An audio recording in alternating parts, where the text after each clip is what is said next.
once you see me, you can't unsee me. Okay, after a year, if I had to start all over again, how would I go about doing that?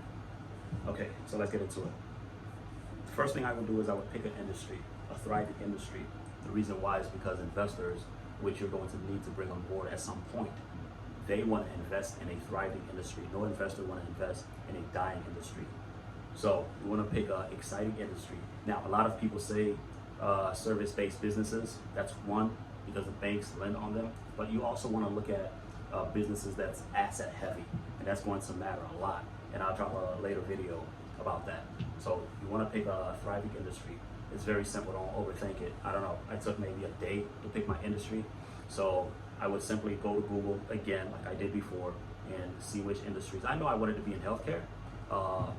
Originally, I wanted to be in real estate, just because I have a real estate background, but the multiples on real estate is way too high. So I picked healthcare. Now, a lot of people are in healthcare, but different sectors. So I picked healthcare, and with that, I did a slight research on some of the sectors in healthcare, and then from there, I started going. I educated myself a bit about it, and I was able to speak to people, and I knew a bit about what I was saying. I got their attention. So I would go to Google, pick an industry, or you could go to ibisworld.com as well. It has lots of information on industries and which one is thriving and which one is going under, or what trend is happening in what industry. So that's great. So I would do that. After picking a good industry, educating myself, about that industry, I would create an executive summary, a 2-page executive summary. Basically, saying, hey, what's the problem? Who you are, what's the problem, what's the solution, right, that you're solving, where you're going to operate within the market, and a little bit more, details about your team if you have one. Obviously, you won't, so that's to be determined or at a later date, or however you want to put that on your executive summary. But I would create my executive summary, and if you don't know how to create an executive summary, Google it. It's very simple. Or if you want to, if you want me to share mine, just reach out to me. I'll share my executive summary with you. So I would create an executive summary, and I would have a pitch deck. But before I do a pitch deck, what I would do is I would reach out to individuals. Since I know what industry I want to get into, healthcare, I would reach out to industry experts in the healthcare space and say, hey, if you wanted to create an investment firm to buy multiple healthcare companies, or if you wanted to create a healthcare platform by making multiple acquisitions, how would I go about doing that? And listen to those guys, take notes, listen and say thank you, right? Because they're going to drop gems, they're going to drop a lot of knowledge. That's how I would go about it. Because if you speak directly to the source, the industry experts, who else is going to be able to tell you anything? No one. That's who. And also, when you reach out to these board members, you want to sound like you know what you're talking about. So after the executive summary, I would reach out to individuals. I would reach out to an industry expert, several of them, and see which one would want to speak to me. And I would go about asking questions of how I could pull this off if they were me. After that, on LinkedIn, I would sign up for the Recruiter Lite. It's a package that it's a product LinkedIn offer. So LinkedIn Recruiter Lite. It's if you go to LinkedIn, you don't have it. It's on the premium section. Find it. That's not what this video is about. But you sign up for a premium LinkedIn Recruiter, and then you're gonna have to create a task, and that's when you're able to search for individuals. So me, I would create a deal team. When I started out, I created a board of directors. I had a board of directors, and I had a board of advisory, and I had a scientific board. So we had a lot of people, and I gave away a lot of equity. Well, I was going to give away a lot of equity. You want to avoid that. Unless you're, in medical devices like I started out, you really can't avoid that. But if you're in, service-based businesses, you can absolutely avoid that, and don't fall into that trap. So I would reach out on LinkedIn Recruiter. I would reach out to building a team, deal team. I would reach out to an accountant. I would reach out to an investment banker. I would reach out to an M&A attorney, and I would reach out to an industry expert. Those are the 4 people I reach out to. That's it. That's all I want to give. Those are the only people I want to give equity to. Pertaining to a board, if you're creating a board of directors, which is slightly different than a deal team, you will want to have an investment banker that is your chair. So your investment banker is going to be your chair. And I didn't want an investment banker to be my chair. I didn't want to go through all that because your chair is going to have a lot of power. They could actually dismantle your entire board if they do not see it fit, to achieve the goal that you set out to achieve. Keep that in mind. A lot of people don't talk about that. Also, side note, if you have an investor who's coming on who's going to supply maybe a $1 investor, something to that effect, he's going to want a board seat, and you may think about having that individual as your chairperson. So think about that. Now back to it. If you're creating a board of directors, investment banker, you're chairman. You want an accountant, you want a CFO, you want an industry expert, and you want a M&A attorney. So why do you need a CFO? Well, you need a CFO because if you have a board of directors and you have that, that structure, there's some formalities you have to go through. When you're speaking with the banks, they're going to want your CFO and your in-house accountant to sign off on the deal, not a third-party firm. Okay, your in-house team. They will want those guys to sign off on the deal. So, also, you're going to have board meetings and stuff like that, but that's later on when you incorporate your company. So that's another side note of not incorporating a company soon, because you don't have to operate. You can operate as a corporation without being filed. So why is your investment banker important? Well, your investment banker is important because, well, for one, he's going to be structuring the deals. Those guys tend to have 30, 40, years of experience as investment bankers. Now, you want an investment banker, not an investment banker / attorney. You want only an investment banker. That's it. That's his only function, to be an investment banker. So he's going to advise you on the structure of your company, whether it's an LLC or holdings company LLC structured as a C Corp or a C Corp. If you're going to be raising capital and stuff like that, investors like investing in C Corps. Now, speak with your team, because there's a lot of different ways you can go about doing this. But that's having a board of directors. Investment banker, that's his job. Now, you may be wondering, why do I need a CFO? Your CFO is the guy that you're going to go and, first guy that sees the deal that comes in. He's going to be the one who puts together the executive summary on the deal. And this is an off-market deal. And that's the difference between, well, I guess that's kind of like the, pro or the good thing with dealing with brokers, because they give you a SIM, a confidential memo. And it's within that, there's an executive summary of the business. If, you're going off market, your CFO will have to put that together. He puts together the pitch decks. He makes introductions, and he arranges financing and stuff like that. So it's not just, that, hey, it's a title. It's the function of the CFO. Also, a deal team, you will need to get a CFO after you have maybe, a couple acquisitions, right? Because you're gonna need a CFO. It's the function of the CFO that you need, not just the title. So both deal team and board of directors, you will need a CFO, but one you can do without, for a period of time, and the other one you actually need right now. So that's what I would do. That's how I would go about it. How would I actually pitch these guys when I reach out to them? Well, I would simply say, I would keep it very short. I would say something like, hey, I came across your link, I came across your profile, and I'm impressed. I'm looking for great people with your background. Would you like to connect to discuss the possibilities, something to that effect? And it works great. That's what I used the last time I reached out to individuals. You don't have to say, hey, I'm the principal with XYZ company. We're looking to create this platform in healthcare by acquiring 30 companies. You don't have to say all of that. A lot of times you say, you send a lengthy message, you lose them. So keep them guessing. Have them wondering, hey, yeah, what are you going to talk about? What do you have in mind? And once they send, they accept the connection and they send you a message. Yeah, I'd love to discuss with you further, whatever the case is. Simply send them a little bit more about, what you want to do. Something to the effect of, hey, let me give you a bit more color on our strategy.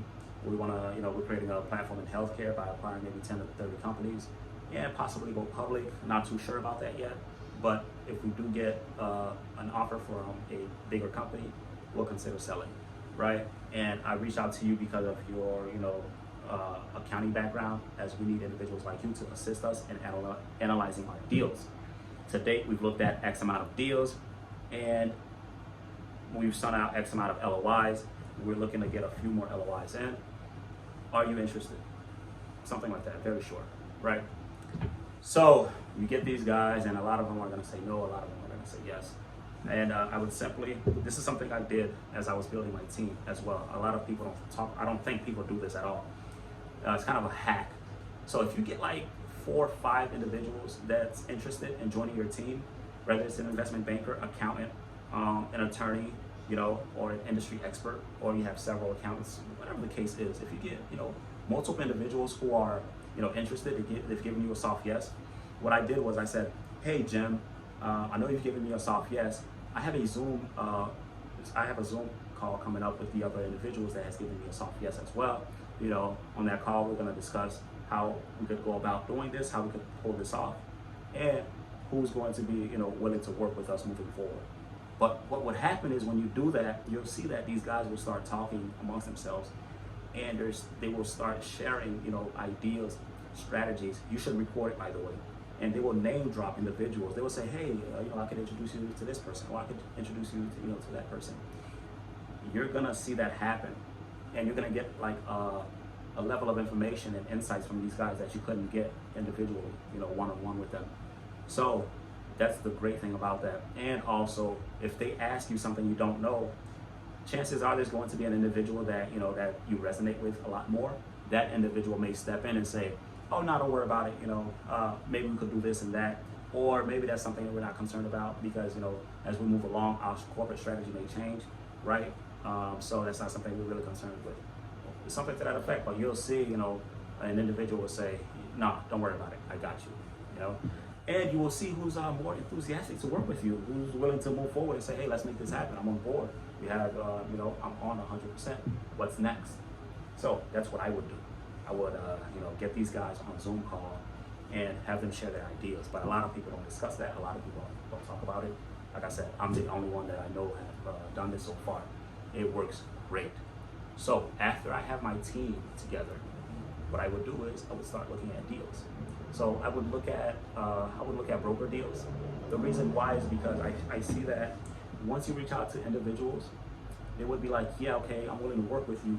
But if you don't have anything for them, it's not much that you could do. What I'm saying is, if you reach out to an accountant, you're like, hey, I need you to assist us in, analyzing deals. They give you a yes, they're on board, and you don't have any deals for them to analyze or look at. After a while, it's going to be like, well, what am I doing here? And that's how you lose these individuals. You want to keep them engaged. So I would reach out to them maybe every 2 weeks, give them an update of what's happening.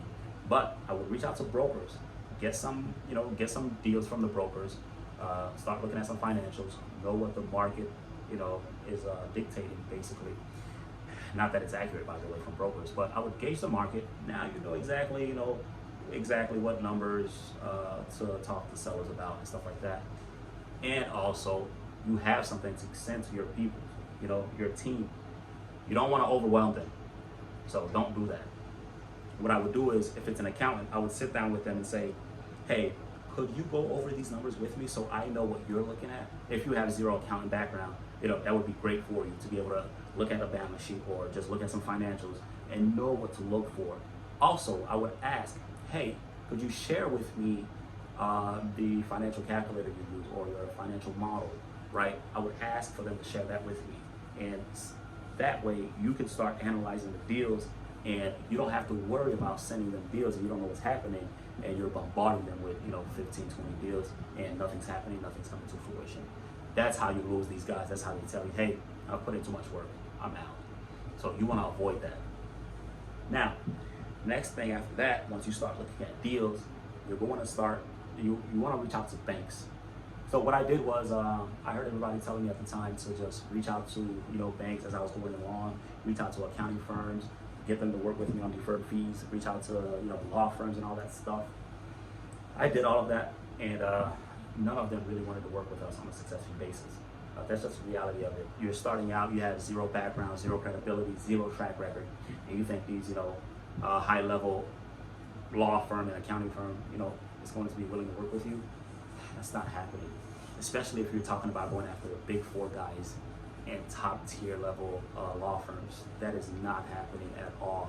They're gonna say, well, QOE, or probably your earnings is about 250,000, and hey, how about you deposit 50K? I mean, if you're trying to do this and you don't have that kind of those figures in your bank, it's going to be hard for you, and you're not gonna get anybody to work with you. So you want to avoid that.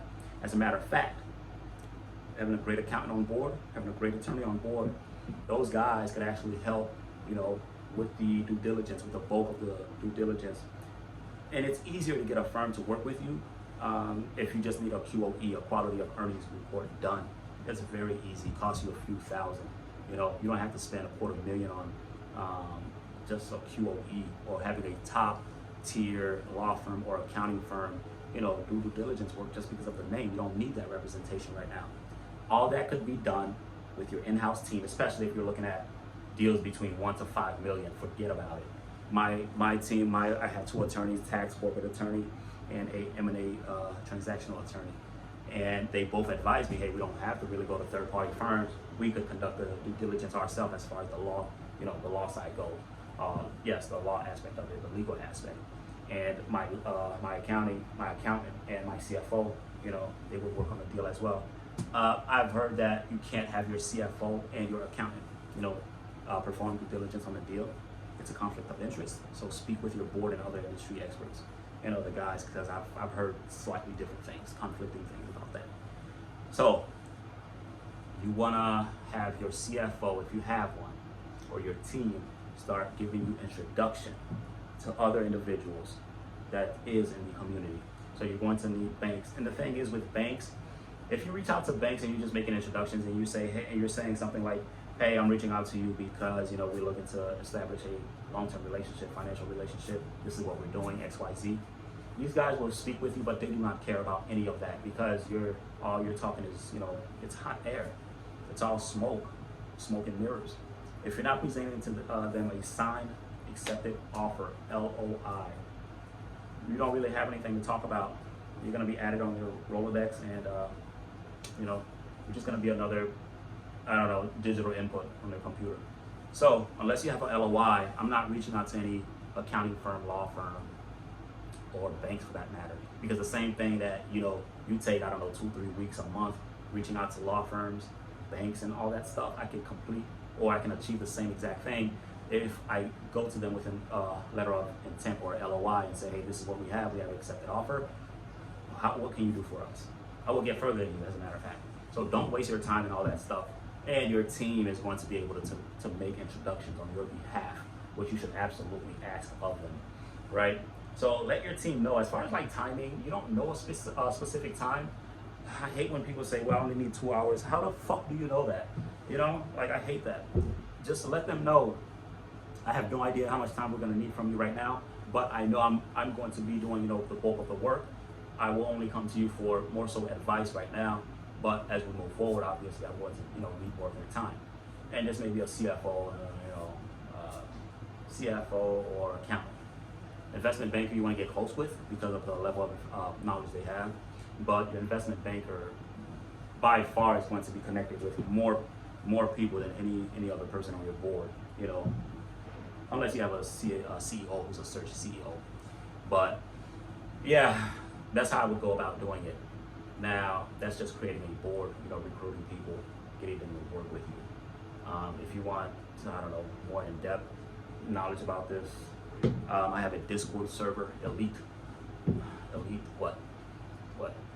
Elite Acquisitions and Investment Banking, yes. Yeah, we have a server on Discord where we share these type of things with individuals, our members. So that's where you can find us. Also on Facebook, obviously, Elite Acquisitions and Investment Banking. Like I said, if you want more in depth and you want information about the industries that's hot right now, that investors are going to want to invest in, reach out to us and we'll provide more information on that. But until then, I'm out. But catch you in the next video, guys. But yeah, real quick, let me know what you guys want me to discuss next. I have a wide range of topics I want to discuss, from other questions that I've gotten before and just my personal experience. But you guys let me know what you want me to discuss next, and I'll drop a video. We did that before, and I think a lot of people wanted me to discuss financing, capital raising, and stuff like that. And that's going to be interesting. So stay tuned, guys. Video coming up.